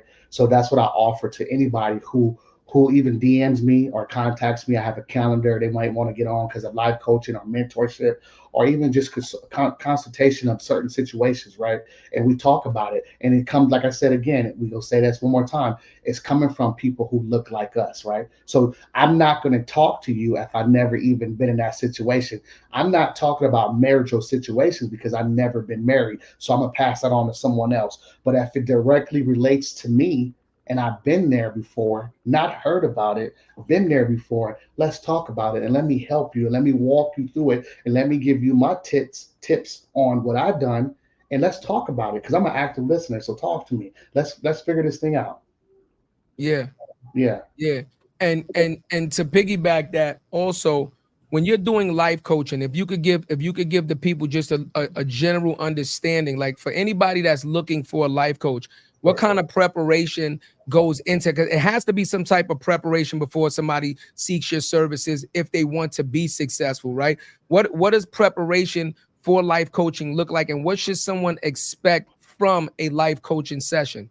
Right. So for me, life coaching, you contact my calendar, you hop on it, you get in contact with my manager and my personal assistant. Miss Latasha Fuller is my manager, Miss Leah Fuller is my personal assistant. It'll go through my email. You'll get a 30 to 45-minute consultation of what you want. You have documents you got to fill out because it might be information in there that, hey, you know what, you might have revealed something to me. Hey, you got to sign these documentation, make sure we go through there. And then once we lock in with our weekly sessions, then I let you talk. And maybe the first 2 sessions, just talk because I want to listen. I want to take notes. I want to understand you. I want to make sure that I got your undivided attention and you got mine because time is money. And I don't want to waste your time. You know what I'm saying? My time is very expensive. So at the end of the day, I want to let you know whatever money that you're spending on me, the life coach, I'm going to give you that realistic expectation. I'm not giving you the book answer. I'm going to give you that realistic. And it might hurt. You might be like, you know what? I have Jayr, but I'm going to give it to you because I don't want you to fail. It hurts when you fail, but also you lose situations when you fail. You might lose people. You might lose your mental, spirituality. It's a lot of things that come with it that we don't listen. And we got to catch them early. We got to catch the people early, right? Some people are so stubborn in their ways. I want a life coach because it looks good, but you don't want to be life coached. Message. Yeah. That was real. That was motherfucking real. But let me ask you, bro, I'm gonna give you the homie Steve Mass. I'm gonna give you a layer, but I want to know from people that you've life coached or clients that you've had right now, what is one of the biggest success stories that you've had? What was one that you was like, yo, I couldn't change it, but we did it and we made that shit happen? It was a lawyer at a law firm. He was taking cases that he was just kept striking out, and it was ready to let him go. And he got contacted to me via my other mentor, and I talked to him for about 6 months, booked him on a session. He paid me the money. I listened to him for a good month. I didn't have nothing to say. He thought that he was just being through the ringer. So I'm listening, going through it, and I end up impacted his life, got this guy's life so much that he changed cities, jumped into a different firm, a different flower pot, and sprouted. Because sometimes the job that you want don't want you, right? So you got to understand, it's probably you loving the job so much that you putting yourself on certain people. And I will give you an example. I got my project management certification. I got my degree up. I'm going to work for construction. I'm doing my thing. I come in there as a freelancer, fresh off the military, a young black man, successful, educated. They didn't want me. So it hurted. I got hired for my 6-figure job, but they didn't want me. So I have to figure out who wanted me, right? But you got to take your time to say, you know what? And it's going to hurt. You got to swallow that pill. You got to say, you know what? I'm educated. I know my job. Somebody out there wants me. It's only 2 things you can do. Either build your own law firm or go with a team that wants you. And you might have to play kicker. You can't run the ball all the time. You might have to kick, but guess what?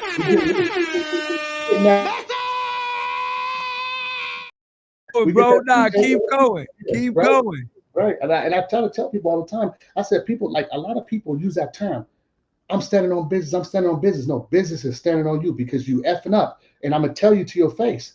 You know what I'm saying? Like business is standing on you and you getting your butt kicked. The only reason why you're getting your butt kicked because you don't want to listen. So 3 weeks of you not listening is setting you back. So you ready to listen now? Okay, let's listen. And guess what he did? Jumped in another flower pot, became a coconut tree now. And now guess what he's doing? He's spreading his message all over the world. Good dude. He just was in the wrong environment. I hear it. Yeah, I hear it. Crazy. Yep. Yeah, crazy. Talk to him. Yep. Diddy, no Diddy. You know, the reason I asked you that, Jayr, is because, again, right, it's so important to just understand life itself, right? Most of us get jobs to just provide for not only ourselves, but our families. You understand what I'm saying? I'm telling you right now, be clear. I did 22 years in construction, 22 years from the apprenticeship all the way up, superintendent, site safety. I could be a project manager if I want. I got an engineering degree, the whole shit. That was my primary source of revenue for like 22. I built my house on this shit. Mm-hmm. Be clear, right? I left that shit. You know why I left that shit? For that exact reason you just fucking said. Because I'm in the industry and yeah, I'm getting to the bag. I'm high 6 figures, high. But this shit this is not for me. Nobody wants you. I'm fighting every day, Jayr. Every fucking day I got to go into work, even at that level, senior management, and I got to fight every fucking day. So I had to take a step back and what the fuck am I doing? Yeah. Why am I giving my all to an industry to a situation that clearly I'm not meant to be in. They don't want Yes, you. I can excel at it, right? Because we work hard and we're smart and we can adapt to things, right? But is this the place for me? Right. They don't want right? You understand what I'm saying? And it's acknowledging that and saying, like, when it's time to go, are you willing to take the leap, right? Because now I got a mortgage to pay, I got kids. You understand what I'm saying? I got $100,000 cars outside. Yeah. Do I leave? But how much is peace of mind worth? I think this is the stage that we are getting to as a culture, where we are starting to truly realize the price and the value of peace of mind. Right. Enough is enough. I did that. I did that when I was with you. Like, I'm like, I prayed to God after my bankruptcy to find a 6-figure job. I got educated. I got my certifications up. I'm ready. I'm standing tall. I'm ready. I'm military trained. I'm ready to get in the field. I was a CEO, and I went to a job that didn't even want me, messing up it was a toxic environment. I'm still steady trying to be there, making 6 figures, good money. Until one day God said, hey, you got the 6-figure job. Now it's time for you to leave. I'm like, wait a minute, God, like I got this, I got that. He was like, practice. Yeah, that was the mission though. The mission was to get that 6-figure job. But now I need you to work full time on motivational speaking, life coaching, mentorship to these kids, these veterans, these women, everybody, because they need you. You ready? And guess what? I didn't have work for 3 months until I started getting my clients for life coaching, until I started speaking on stages for 6 figures. Like this, I went broke again, saying I'm going to believe and I'm going to stand on this. Now that's what standing on business is. When you give everything you got to that situation, and you know, if you walk away from this situation, the money that they paying you is sweet, but that's how they keep you. You could go generate that yourself. And I'm not telling everybody, hey, stand up today and leave your job. If you need it, do it. But if God has you in a plan, a mission, and he gave you a gift, you got to go activate it. Come on. That's it, man. That's what I'm saying. Like, activate it. I love it, man. Now I love it, man, because I promise you, Jayr, like, live it. You are instrumental for our culture today. Yeah. Like you said, they assassinated X and they assassinated King. But guess what? We need more kings. Definitely. Do you understand what I'm saying, Jayr? Yeah. Okay. They took a leader from us. They took a leader from us, right? They took another leader from us. We need more. Yeah. Do you understand? We need so many leaders that they can't take the leaders away. See, the problem was back in the day that it was so far and few that you take one away and they feel like they can kill the movement. But now at this point, we need to have so many leaders that it's impossible to kill the movement now, because now it's the idea. The idea has spread to hope. You understand? The hope has spread to vision, and that you cannot kill hope. You cannot kill vision, right? So that's why, why we need to see people like you, because I'm tired of my cousin. My cousin went through a similar situation like my little brother. They both play basketball. They both go into jobs. They want them to cut their hair. My little brother had a basketball scholarship to one of the best basketball colleges in high schools in New York. As soon as he walked in, they like, yo, you got to cut your braids off. What does my braids have anything to do with my basketball skill on the court? I'm lost. My performance. What does it have to do with my mentality? What does Cuzzo having to cut his braids have anything to do with his performance in corporate America? It has absolutely nothing to do with it, but it's a form of control. Yeah, but I'm gonna tell you what it is. Back in the Bible, why did that lady, Bathsheba, try to cut Samson's hair? Why? Because it was a form of strength. Yeah. Whatever they try to take from you, they know that's where your strengths come from. But guess what? My strength always comes from God. So I know I'm already guided. So you can't take that. What I fear for is you igniting something that you cannot handle, right? Message. I've been in that situation where, hey, listen, we rather keep it like this, like I keep saying, because at the end of the day, you don't want to go here or there. So you want to assassinate our character, but you don't want to listen to the message. And I understand why people want to assassinate characters, because a lot of people out here are cartoon characters. You're doing something that you heard about. You ain't doing something you lived Y'all just told me you did with 80 episodes in 2 years and 100 this year. I had a goal to do 25. So at the end of the day, look at what we're doing. People don't want this. And you got substance. You brothers got substance, and I appreciate it because it's an honor to be talking to some people that understand the intellectual part of society. We don't have to be down on each other and talking about politics, men and women. We're talking about real stuff that happens every day that you guys skipped over with. And now the fact that you skipped over with, a king is born, and I'm here. And I'm here to talk to them. That's why I'm a motivational speaker. That's why I tell these guys to open up the door for guys that look like us, because we have a story to tell. We are the message that we bring. That's it. No, that's this was phenomenal, man. I want to say thank you, Jayr. I'm telling you, like, sincerely, bro. Yeah. I appreciate you. Hear from another black man, because this is something that a lot of our culture don't do. Hear it from me. I'm grown. I have no problem saying I appreciate you, bro. I want to say thank you for your service, but not only for your service in the military, thank you for your service to humanity, bro, to what you are doing as a fucking human being, right? Because we have a duty to pay it forward. You understand what I'm saying? Heavy is the head that wears the crown, Jayr. Right. You understand? So if we are chosen to be elevated above our peers to a certain level where we now have platforms where we are able to give back, it's not an option anymore. It is not an option. It is mandatory that we take on that mantle, because our society is depending on us, because it's clear that they're not going to do it for us. They're not going to give it to us. They're not going to do it for us. And then when we get there, we're going to face so much oppression that they're hoping to break us so that we don't stay there. Not even that. They're going to put us against each other. That too. That's snappy. They don't want this to happen. Right. They don't want this. Y'all, they don't want this interview to happen. So be prepared for give back, because that's what they don't want. These good brothers to get together and spread this positivity. Shit, yeah, look. They should be doing behind the scenes. They mad at this because what we're doing is connecting dots. Without the clickbait, Jayr. You see, we don't care about who you're dating, right? We don't care about how many women you done been with. We don't care. See, all that shit is superficial. All that shit don't mean that what car you driving, how big. Yeah, we don't care, Jayr, because that shit is not gonna help us move our culture forward. What our culture needs to see is, look, we look like y'all. We made motherfucking mistakes, right? We came from the same places and went through the same shit y'all went through. We not up here preaching we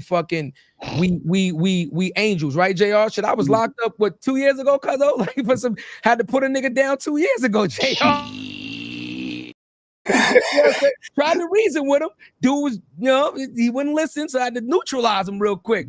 But we're not angels. What we're saying to you is we had to neutralize him. Hey, use that word, yeah. Yeah, I mean, I like it. I'm not the message we are sending is, it's okay. You can make a mistake and still recover, right? You can make a mistake and still recover, right? All you have to do is just clear your mind of the bullshit, get a path, find something that you want to do, and just work towards it. Align yourself with like-minded individuals that will not only help you, but teach you, right? Teach you and help you become a better person. And with that, you will truly find what success is, man. And that's why we need people that look like Cuzzo, that look like you, that look like me. You understand? That come from where we come from, that we can go back to our neighborhoods and people can walk right up to us and say, yo, thank you, bro. You changed my life. I guarantee you there's people that have already walked up to you, Jayr, and said, thank you, bro. Am I lying, Jayr? No, they have. Yes. Thank you, bro. So look, what's the ROI on that? What is the return? What value can you put on somebody that has come up to you and said, Jayr, thank you, bro. You have changed my life. What is the value of that? The ROI, return on investment, is what we're doing here, right here. Right. Politicking, talking about it, sharing the knowledge, and letting people know that we can love on each other this way too. And this is what it is. And we're going to keep going. And you can't stop it. This is what we're doing. And if you guys don't notice, every day I put out a message to these kids. Do this, and I'm not trying to be like nobody else but me. And just let them know, whether it's corny or not, this is what it is. And you better listen, because if you don't listen, in 20 years, you're going to be saying, Jayr, I should have listened. That's a fact. That's it. And I'll the return of piggyback that is what we're doing right here. That's I'll it. piggyback off of that. That's how we found you. It wasn't from the No Jumper interview. It wasn't from none of that. You sent that to me. We had conversations offline. Yeah. I'm like, oh shit, that's dope. Yeah. You know what I mean? But I saw what you was doing, bro. You like-minded like us. And that's Yeah. what it is. And that's the message we sending, bro. You said you did 25. You know what it takes to do 100, bro? You know how many days we don't want to talk? Man. You know how many days you something's going on? Yeah. Bro, I got a shirt that says I'm fine. Everything's fine. And we on fire. That's every day. Every day. Every day. And Jayr, look, we fail. And you know what we do when we day. fail? We come on the show and say, yo, we failed.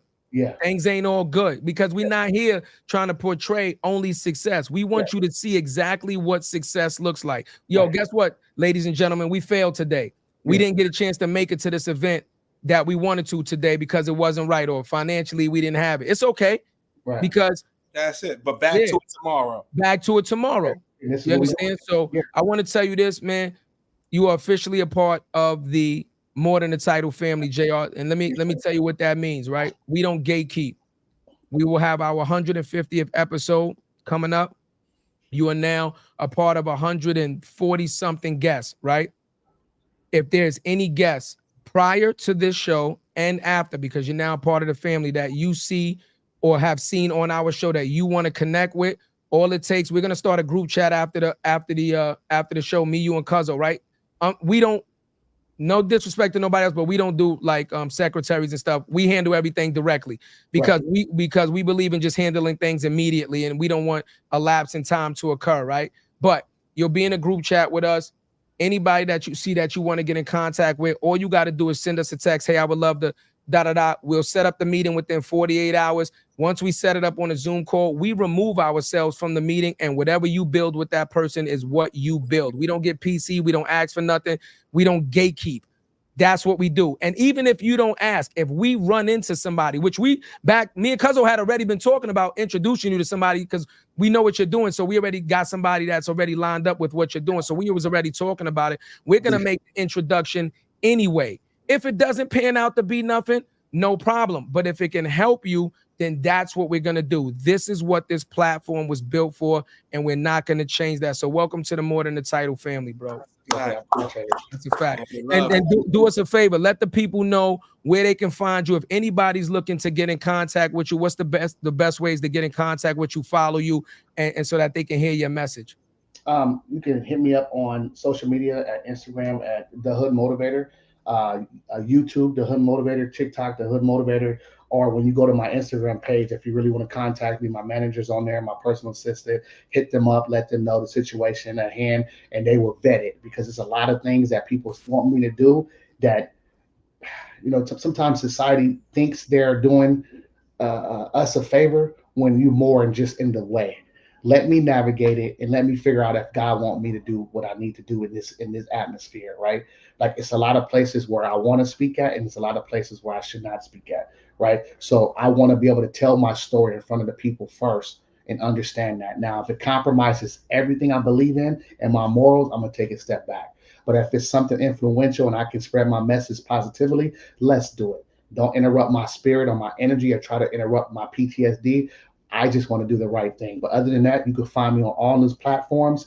I just started a tour for all the high schools and middle schools. It's called Motivate Our Babies Tour, and it's going to be at a school near you. So ask your parents.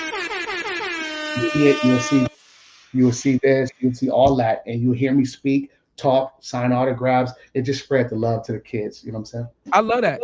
Yeah, you on mute, Cuzzo. You on mute. And look how small the world is, bro.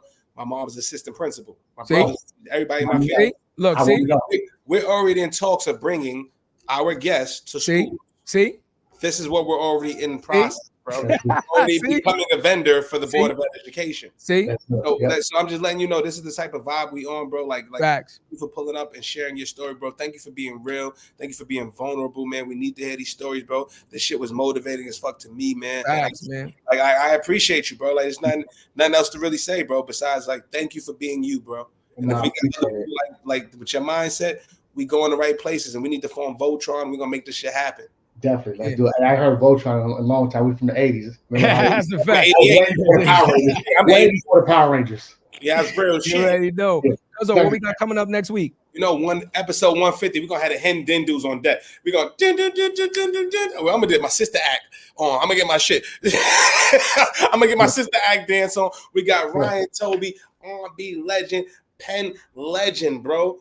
Ryan Toby coming through to celebrate episode 150 with us. 151 on Thursday. We got Doyle Mitchell Jr., who's the owner of financial of the I forgot the bank. The Capital Group? Is it Capital Bank? It's not that. It's Industrial Bank. Industrial Bank. Okay, I was close. I was close. It's the sixth largest African-owned American Black bank in the U.S. He's also a minority owner of the Washington Nationals.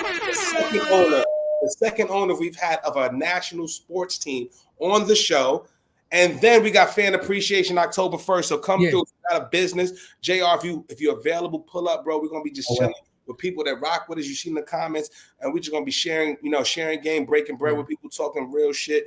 And then October 3rd, Warren Zenner, who's the CRO. He has a roundtable joint right now. He used to run Harvest, which is a multi-billion-dollar agency, pulling up. And then on October 8th, we got Force MDs pulling up. Tender Love, Crush. No, we're gonna get crazy with that. Tender Love. Ladies and gentlemen, we're gonna keep letting y'all know that also we are the official podcast of Black Week. Once again, we're gonna run the ad for Black Week so that y'all understand what's going on. October 15th through the 18th. Here we go. The current state of inclusion in this space is bullshit. Black Week is a place where we can start to demystify Black ownership, Black wealth building, and our place in changing the narrative of advertising. The objective of Black Week is to create a platform for the conversation. I'm super excited to just say what we say in the group chat because we are the only ones in the way of what we can get to. The reality is no one is coming to save us. We have to come together and demand it. There's a reason why unions were formed. There's a reason why people come together so that their collective force is an undeniable voice, right? There's this fear that we want what's theirs, and that's not the case. It's about a fair opportunity. We want to get together and celebrate with each other, but this isn't about participation trophies. This is about action.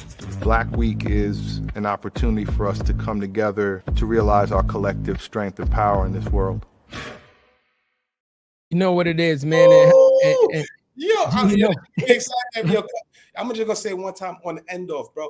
We are a two-man band. A two-man band. We book our own shows. We do the shows. We do our artwork. We do the distribution. We own the IP. We are kicking some of y'all asses. Straight up. And we real dudes, and I appreciate it because we real dudes. It's not even a black brag or gloat, bro, because we had a vision, we saw it, and we stuck through. Because what you said was the main key was consistency, bro. That's it. Consistency. And we do this shit every single day. And we wake up at 9 o'clock. I'm on the same couch I'm on right now, building generational wealth from the couch. Ain't nothing going to deter us, man. I'm just proud of us, bro.